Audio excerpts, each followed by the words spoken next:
the other big news is that we have in the category of new witness testimony that will be in here that the public has never seen. There's an Air Force Office of Special Investigations, Lieutenant Colonel, who was at Kirtland Air Force Base, and we did a 3-hour interview with him in Albuquerque, New Mexico, in this production phase of the film this summer. And during that interview, I was able to get him to admit to not only the government's involvement in keeping these projects secret in counterintelligence programs, but that he and others in his department had provided cash payments to people in the media to get them to alter stories, stop stories, give him intelligence, etc. And this included national media. So he confirms what we've been saying for years, and that is the corruption of the military-industrial complex with the mainstream media, and the reason the subject has been able to be kept secret is the cooperation of the media. And this is from a guy who's going to be a name, rank, and serial number, and whose credentials are very well established. So that's one data point. We have another witness who is a constitutional attorney who is involved with the Iran-Contra issue, the Pentagon Papers, and the New York Times, and also the Silkwood case.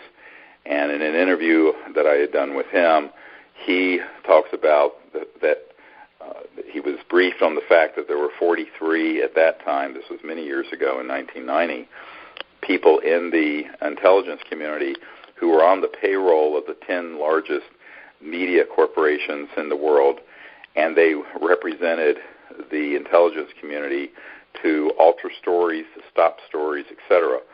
And so this is going to be, corroborating points with this Air Force intelligence, counterintelligence official, and the two of them do not know each other but corroborate that point. The other critical point, data point, that the Air Force intelligence officer provides is that he confirms that there is a false flag operation dealing with the UFO issue to hoax a threat from outer space.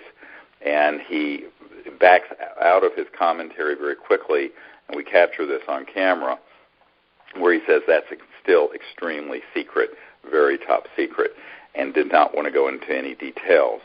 But, of course, we know from Werner von Braun's statement to Carol Rosin that they were going to hoax events, and have been for 60 years, to create a situation where people would be afraid of things from outer space to justify the militarization of space and to be able to convince the public there was a threat when there is none. The other important thing he confirms is the military and intelligence community and counterintelligence community involvement directly in hoaxing abductions and being involved in abducting humans to make it look like it was being done by ETs. And he confirms this, and of course this is something we've known for many, many years, but have never been able to get a military official to go on the record, and he is going on the record with that information, which is explosive. So those are just sort of some of the things that are going to be covered in the film. Naturally, what everyone needs to understand with this movie, Unacknowledged, is that this is not being made for the UFO or conspiracy subcultures. It's being made for the general public.